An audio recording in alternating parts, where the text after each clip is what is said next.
Okay, good day everyone. For today, we're going to talk about gender and sexuality as we discuss what we call the sexual self. Okay, so I guess that most of you were able to listen to my discussion about the physical self. Basically, this is the extension of that discussion.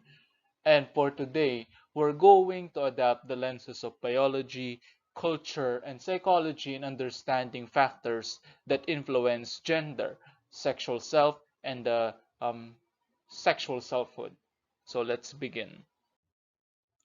Before we begin with our main discussion, first let's try to ponder upon these guide questions so that you will know the reason why we're talking about this topic in understanding the self. Okay? Even though this topic does not only center on physical and sexual self, we decided to include this topic as one of our discussions so that we can raise awareness. Okay, but in order for you to know more about these topics, okay, I would suggest that you also have to read materials on your own. Okay, you have to also to seek out other sources of information, because in this discussion I only aim to give an overview of the very wide field, okay, of gender and sexuality. We are barely scratching the surface in this discussion, because when it comes to gender and sexuality, there are a lot of perspectives to consider, and there are a lot of research topics that are out there, and it would be impossible to cover all of them in just a very short discussion. But nonetheless, in this overview discussion, I want us to reflect on the following. The first is, why do sexual topics create discomfort when discussed in public? If you're familiar with Sigmund Freud, I hope that you remember that according to him we have two drives, the sex and aggression, and a lot of people would say that his theory is outdated because he only used the term sex and aggression because during their time it's something that is taboo. Okay, during their time, which I will discuss later in one of our discussions, okay, it wasn't considered for the people to discuss about sexual matters in public. That's why Freud hypothesized that maybe deep inside we are motivated to seek either sexual pleasure or aggressive behavior. Okay, because back then it wasn't accepted in the society for you to talk about these things in public. Okay, but in our culture, I can still say that it's still considered undesirable. It's still considered a taboo in our society to talk about these things, mainly because of the influences from our ancestors, from religion, from our beliefs, and these things make us conservative. Okay, but our our beliefs influence us to the extent that we do not we no longer want to talk about these things, although we are doing it for scientific purposes. Okay? And talking about these matters in public makes one look like that he or she is trying to um, talk about things that are not meant to be discussed. Hence, that person is going to be labeled as someone who doesn't know how to behave properly. Hence, it causes discomfort to talk about this in public. Okay? And I hope you remembered from one of our discussions that one of the groups that a Filipino belongs to is the barkada, or the circle of friends. According to Filipino social psychology, since a lot of Filipino youth nowadays cannot talk to their parents about gender and sexuality, what happens is that they learn they learn these topics from their circle of friends. So that's one of the benefits of having peers or circle of friends from your same age group, because you're going through the same crisis at different stages. Hence, you get informed about various things that you should know. Okay? However, I wouldn't say that that's the best source of information for everyone, especially if your peers are causing a negative influence to you. Hence, it's much better to discuss these things in the classroom, right? Next. What are the factors affecting human attraction? Later, I will attempt to explain that using different lenses, but I think not all of you are familiar with the evolutionary perspective, so I would like to talk about that later on, and different things related to gender and sexuality. In this lesson, we aim to discuss the following. We're going to talk about the human sexual behavior, the human sexual response, and sexual orientations. And then, in doing so, we're going to adopt physical, psychological, and cultural lenses to consider factors from various fields in explaining gender and sexuality. Okay, so I won't just present this topic from one point of view, but rather we're going to consider the what other fields have to say about this topic. So let us start. First, let me begin by talking about human sexuality from the historical perspective, and you will see that along the way, our views of gender and sexuality have changed for the better. Okay, but this discussion will allow you to trace some of the behaviors that we have today to the past. It allows you to understand why do we adapt such beliefs, such behaviors, and others. Okay, so first let me start in the ancient Greece. So in ancient Greece, they had a belief that men should be the dominant one in the society, and the male symbol is the symbol of fertility. On the other hand, women were considered as mere objects to be possessed, just like a property. Okay, a man can buy a house, a man can have slaves. Okay, and ultimately they can also possess a woman like an object. So you will see how different the society now in compared to how the society viewed women back then. Okay, women, unlike men, were not allowed to own properties and they had no legal rights. Unlike today that we push for equality and some groups push for feminism, okay? Back then it was it was viewed that women are supposed to be inferior in comparison to men. Okay? And that explains a lot of our beliefs that we have carried on until today. Back then, if women were not allowed to work, women were not allowed to have their own property, then what is their role in the society? Okay?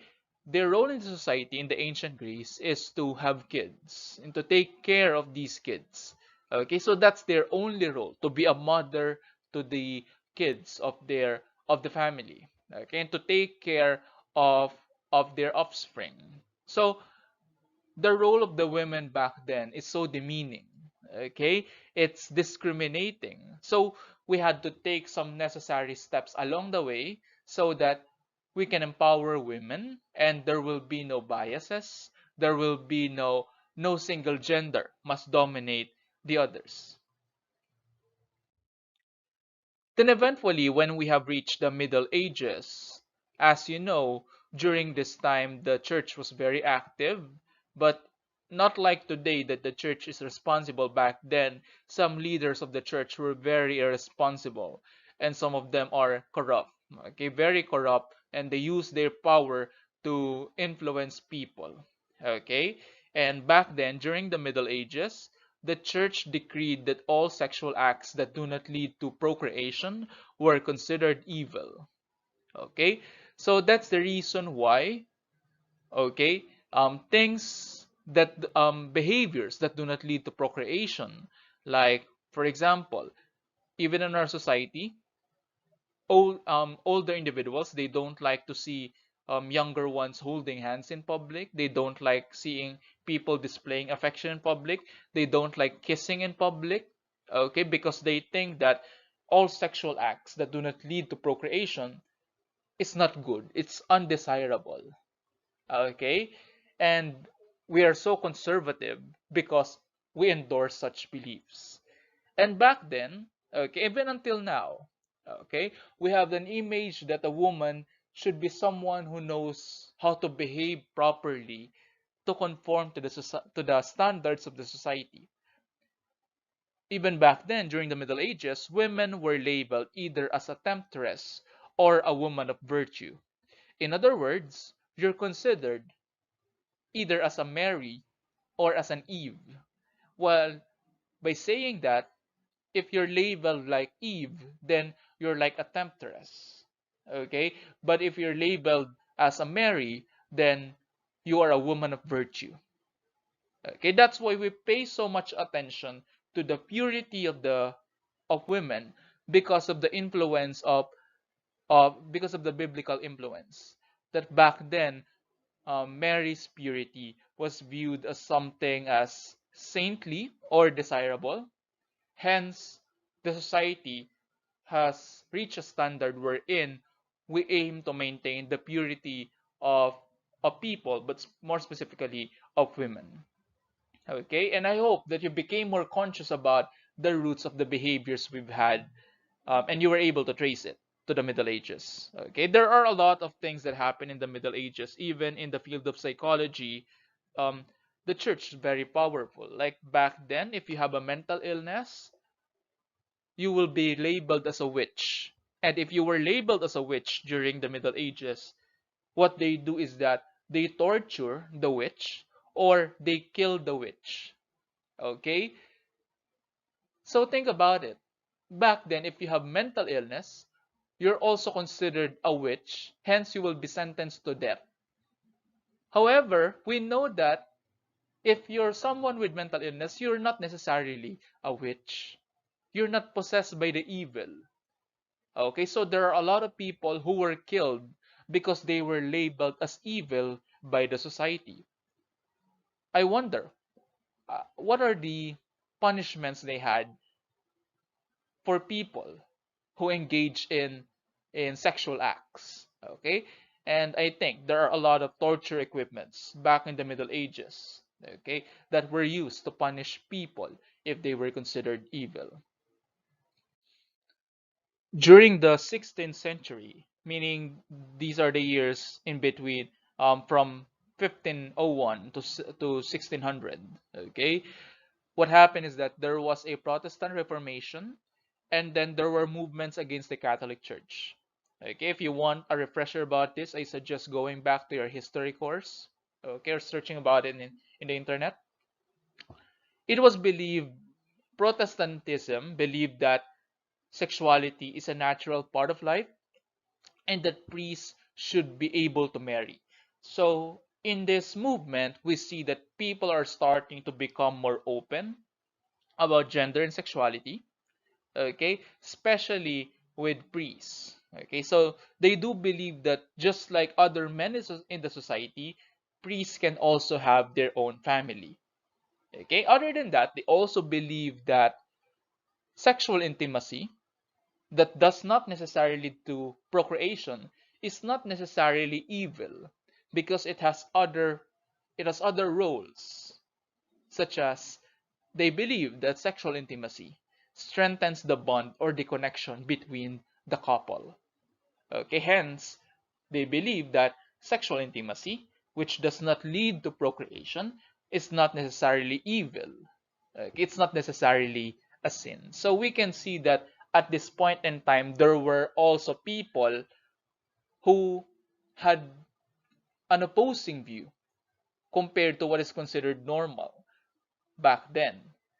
And we should be thankful to these movements. Because of these movements, we became more open about topics of gender and sexuality.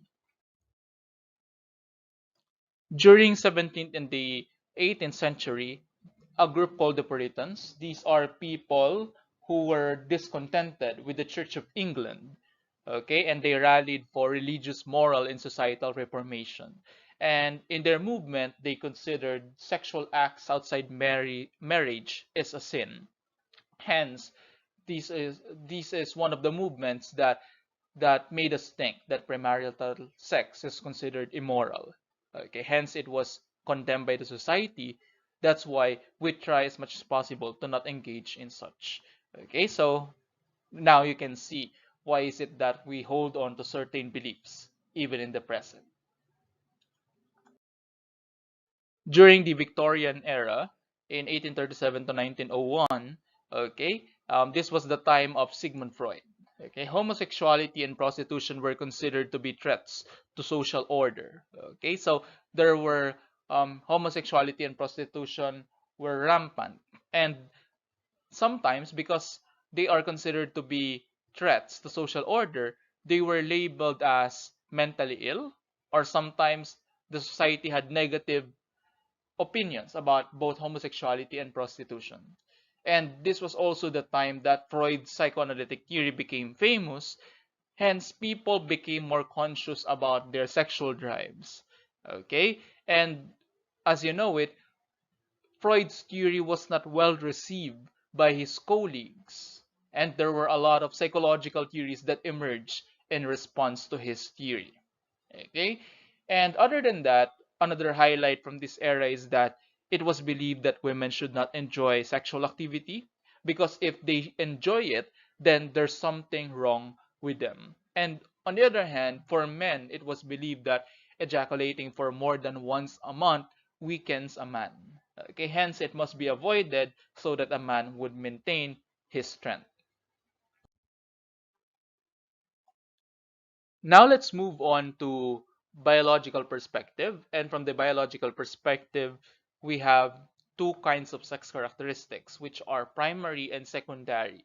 When we say primary sex characteristics, this talks about the sex organs that are present at birth and directly involved with human reproduction. So you're born with your sex organs. So those are the primary sex characteristics. On the other hand, when we say secondary sex characteristics, these are sexual organs or traits that develop at puberty and are indirectly involved in human reproduction. And secondary sex characteristics play a role in attraction as well from a biological and evolutionary standpoint. So, what are the changes in the secondary sex characteristics for both males and females? First, for males, what happens is that our voice become lower, okay? And there's hair growth on chest, face, underarms, legs, and the pubic area, and there's an increase in muscle mass. On the other hand, for female, the breast enlarge, there's hair growth in the underarms and in the pubic area, and the hip widens. And for both genders, skin becomes more oily and pores enlarge. And of course, there are other changes in the adolescence stage that happens, not just physical but also psychological, especially cognitive. Okay, when you are in the adolescent stage, you are more likely to be impulsive because your frontal lobe in the brain, the part of the brain in charge of decision making, is not yet fully developed, but your other areas are developing. Hence, people are more likely, or specifically adolescents are more likely to engage in risky behaviors. For example, trying certain drugs or substances, being engaged in premarital sex, or other risky behaviors because their sensation-seeking parts of the brain is telling them to engage in such, but the part of the brain in charge of decision-making, reasoning, and logic is not yet fully mature. And this is expected to mature around early 20s. That's why as people in their early 20s, how different are they now in comparison to who they were 10 years ago? Okay? And you will see that we realize that there are a lot of decisions that we regret, especially decisions that make us impulsive. For example, there are a lot of college students who would prefer going to parties rather than studying, or staying late at night to do risky behaviors. Okay, but when they get to early 20s, some people would prefer to work or to rest, okay, instead of doing other things that would not be considered a priority. Okay, so those are some changes that may influence how we engage in risky behaviors when we are in adolescence.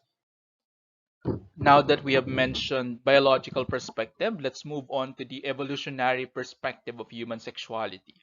Okay, so back then I mentioned to you that beauty is a virtue. It may also be a cultural standard. But from the perspective of evolutionary psychology, beauty is not just something that we use for attraction, but rather we prefer things, or we prefer people or animals. In the case of animals, they prefer mates who are considered beautiful because um, they it is an evolutionary standard. If you are together with a partner, for example, think of yourself as an animal right now, and you're looking for a partner, you will look for the best possible partner for you, because you want to survive, or you want to be able to have offsprings or children. Okay, because if you're going to be partners with someone who is, say for example, physically unhealthy or mentally unhealthy, then from the evolutionary standpoint, there's a lower chance for your kin to survive. Hence, it makes sense that we go for people who we think as physically attractive, because from the evolutionary standpoint, we also think that we are more likely to survive if we go for someone who is strong and someone who is capable of reproduction. Specifically, there's a preference for female with large breasts because such is connected with nutrition, okay? And we want our offspring to survive. That's why there's a preference for females with this characteristic. On the other hand, what females are looking for among males are broad shoulders, because by instinct, it was believed that if a man has broad shoulders, then he is also more likely to be physically healthy. Hence, your kin or your family is more likely to survive during the ancient times. Okay? Now let's adapt the psychological perspective of human sexuality. Okay, so when we say gender, okay, it's different to sex, because when we say sex, that talks about either male or female, biologically speaking. But when we say gender, it may include preference, it may include the LGBT, okay, it may include, so who do you want to be? Okay, we are now considering your choice, your preference, and what are the things that influence human sexuality, particularly gender. So first, we have here what we call gender roles. So there are cultural expectations that if you're a male, you should be the provider, while if you're a female, you are the one who nurtured the family. So what do you prefer? Do you want to be the provider or the one who nurtures the family? Okay. Other than that, as a kid, we experience gender typing. When we say gender typing, as we grow older, we learn from the society about the different expectations for the two genders, okay, or the various genders. Okay, so gender typing is the acquisition of knowledge about the different expectations that the society has about the various gender roles. And then eventually, we decide on our gender identity, or that's the sense of being male or female. And our sense of being male or female is influenced both by biology and environment. Okay?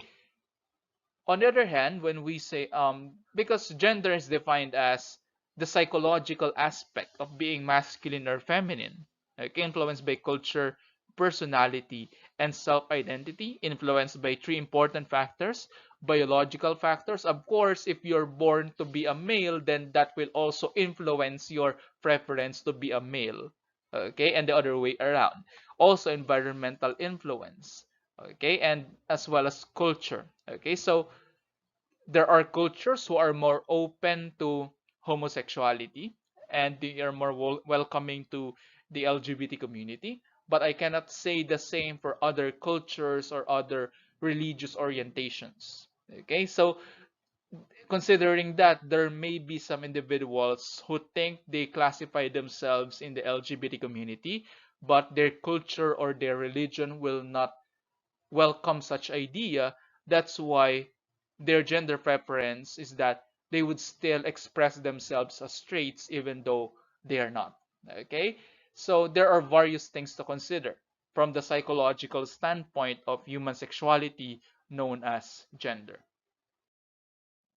Okay, this time let's talk about the human sexual response cycle by Masters and Johnson, and this is both from the psychological and the biological perspective. And there are 5 stages of the cycle, but in some other sources, they combine the first two and call it the excitement phase. Nonetheless, I'll discuss these 5. The first one is the desire phase, which is more psychological than physical, and is characterized by sexual cues and fantasies, which will eventually followed by physical changes in the body when you enter the arousal phase. Okay, and then you engage in the sexual behavior, and then eventually you will reach a climax.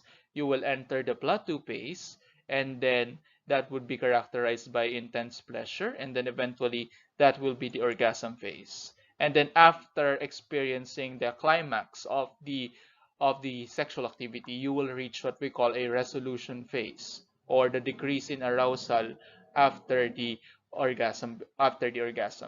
This particularly happens in men, and this period is also known as the refractory period, wherein a person is not yet capable of engaging in such behavior for a certain period of time, and that extends as one grows older. Okay, that's why people who are in the later parts of their adulthood may have some problems in engaging in sexual behaviors. And that can be both psychological or biological. Psychological because of anxiety or because of worry about their performance or about their masculinity. Okay, and biological because there may be biological problems to begin with. So that's the human sexual response cycle. So now that we have been talking about the human sexual response cycle, let's move on to a related topic, which is love and attraction. And in this part of the lecture, let me talk about the different stages or types of love that a person may display. And let me begin that by talking about this theory by Helen Fisher and colleagues back in 1998. And according to them, there are 3 phases of romantic love, and these are the lust phase, attraction, and attachment. So according to them, attraction or love begins with an intense craving for a sexual contact, which is biologically natural for human beings, but eventually they learn that their attraction is not limited to sexual contact, because when they enter to attraction phase, they also are infatuated to each other, and they pursue a relationship with each other, and then eventually um, the infatuation fades, and then they will be in a deeper relationship with each other in the attachment phase. Okay, so this is where the relationship is getting tested.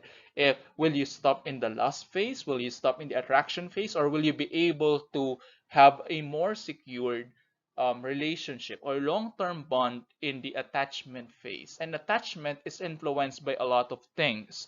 Sometimes you're not aware that the type of person you're looking for, it may be related to to your preferences back in childhood. Say for example, you may be looking for someone who has a similar characteristic with someone in the family, or someone who is similar to you, or someone similar to a parent, someone similar to um, someone in the family. Okay, so there are a lot of things influencing our preferences, and in the attachment phase we have feelings of security, comfort, and emotional union with the partner.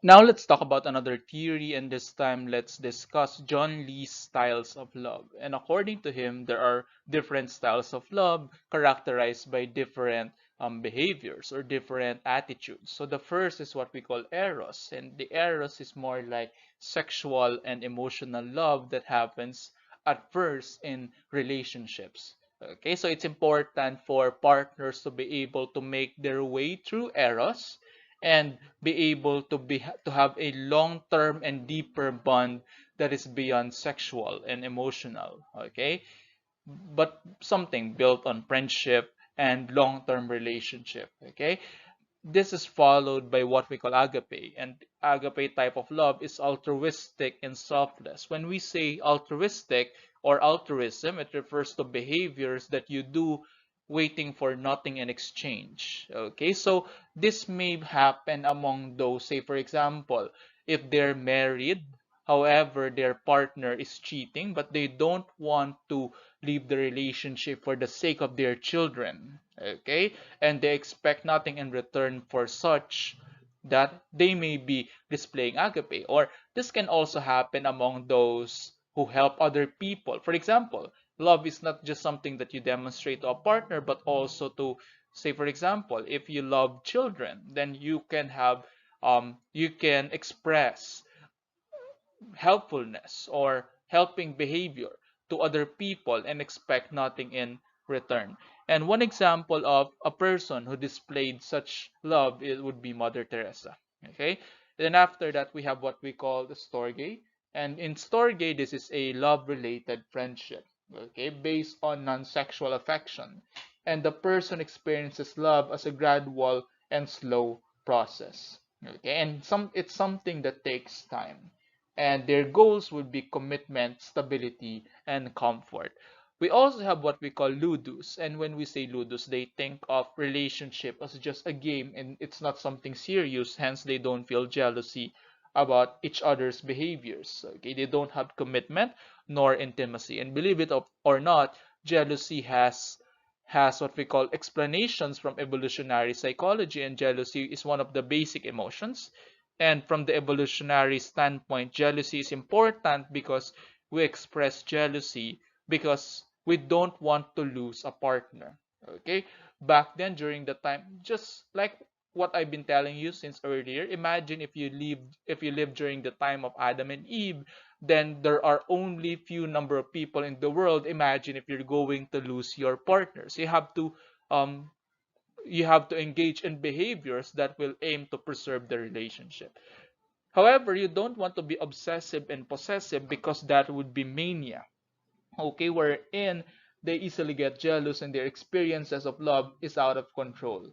Hence, they may be ludus and mania may be connected to each other. So if they are in a relationship with someone who is ludic, then these people who display ludic love may take advantage of those who show manic love. Okay, so and other than that, there's also what we call pragma, which is practical types of lovers or business-like. Their commitment is not based on attraction, but rather it's based on what is appropriate. And if you're in pragma, then you're the type of lovers who plan about getting married, having children, and having plans for the future. Okay, and I hope that knowing these different types of love allowed you to understand why different people show different types of love to their partner, different behaviors in doing so. Now let's talk about Robert Sternberg's triangular theory of love, and one of the most famous theories in social psychology that explains the social psychology of attraction. And in order for us to understand this triangle, first let's talk about the three sides, which are intimacy, passion, and decision or commitment. When we say intimacy, this is a friendly attraction. Okay, but there's no desire for a long-term commitment, a friendly relationship. Okay, and it's all about emotional intimacy. On the other hand, when we say passion, this is more of physiological arousal. Okay, however, there is no commitment to the partner, and this is like love at first sight. On the other hand, when we say decision or commitment, also known as empty love, this is this is all about commitment, but there may be no intimacy and no passion. Say for example, couples staying together for their children, or in the case of in other cultures, two people may be promised to marry each other even though they did not give their consent in the arranged marriage. Hence, there is commitment, but there's no passion or intimacy. Now, these three can be combined into different possible combinations. So, intimacy and passion can be combined, and that would be called romantic love. And when we say romantic love, it's characterized by emotional intensity and sexual excitement. Okay, and this excitement may be positive or negative. Okay, and it happens a lot in the earlier phases of a relationship. After that, we have what we call companionate love. And in companionate love, this is composed of both being friendly and having a commitment to a partner. So this is a long, deeply committed friendship or marriage, but passion has faded. So it's more durable than romantic love and may grow over time. And also we have what we call fatuous love, characterized by passion and commitment. Okay, and infatuous love, they only spent a short time in courtship and suddenly, or they may decide early to get married. Okay, so what you want to achieve is somehow a combination of these three, known as consummate love, which is characterized by both intimacy, passion, and commitment. Okay, and this, according to Sternberg, this is the most ideal among the various types of love that he talked about. So basically, this part of our lecture closes our discussion about the different types of attraction and behaviors that we do, depending on the type of attraction that we display. And I hope you learned a lot, and I hope that you will have more understanding about your sexuality, gender, as well as in attraction.